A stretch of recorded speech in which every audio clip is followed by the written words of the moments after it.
उन्हाळ्यात केल्या जाणाऱ्या वाळवणामध्ये अत्यंत महत्त्वाचा पदार्थ म्हणजे सांडगे.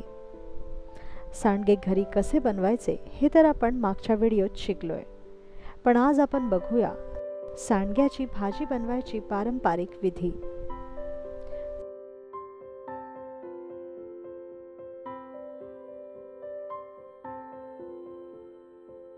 चला तर मग आज बनवूया सांडग्याची भाजी. त्यासाठी आपल्याला लागेल 1 कप सांडगे, 2 कांदे, 1.5 चमचा लाल तिखट, 1 चमचा हळद, 1 चमचा जिरे, चवीपुरतं मीठ आणि फोडणीसाठी तेल. सर्वप्रथम एका लोखंडी तव्यात थोडंसं तेल तापवा. मग त्यात सांडगे घाला आणि चांगले परतून घ्या.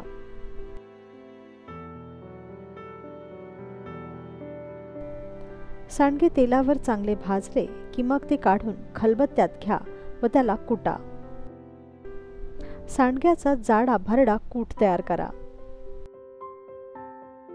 यानंतर एका लोखंडी कढईत तेल तापवायला ठेवा. सांडगे बनवण्याची ही रीत पारंपरिक असल्यामुळे आम्ही इथे आवर्जून लोखंडी कढई वापरत आहोत. आता तेल तापलं की मग यात जिरे घाला. जिरे तेलावर तडतडलं की त्यात बारीक चिरलेला कांदा घाला आणि कांदा तेलावर छान सोनेरी रंगावर परतून घ्या.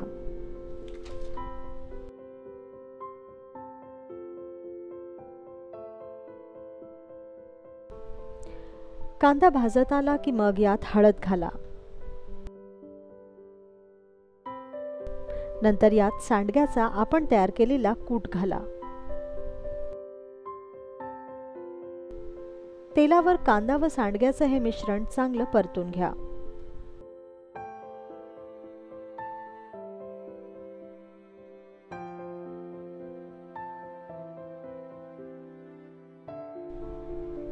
मग यात लाल तिखट घाला आणि हा सर्व मसाला 5 मिनिटं सतत भाजत रहा.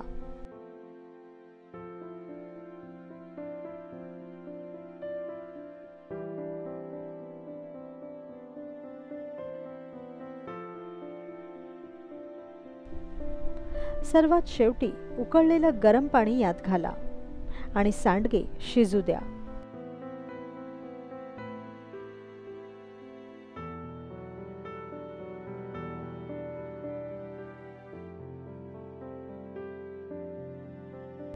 सांडग्याच्या या भाजीत मीठ बेताने घाला, कारण सांडग्यांना आधीच मीठ असतं.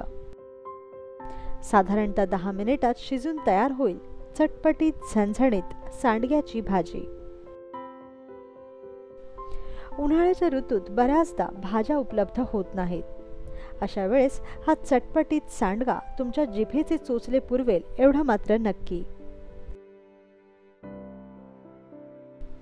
तर मग जरूर करून पहा झणझणीत चटपटीत सांडग्याची भाजी.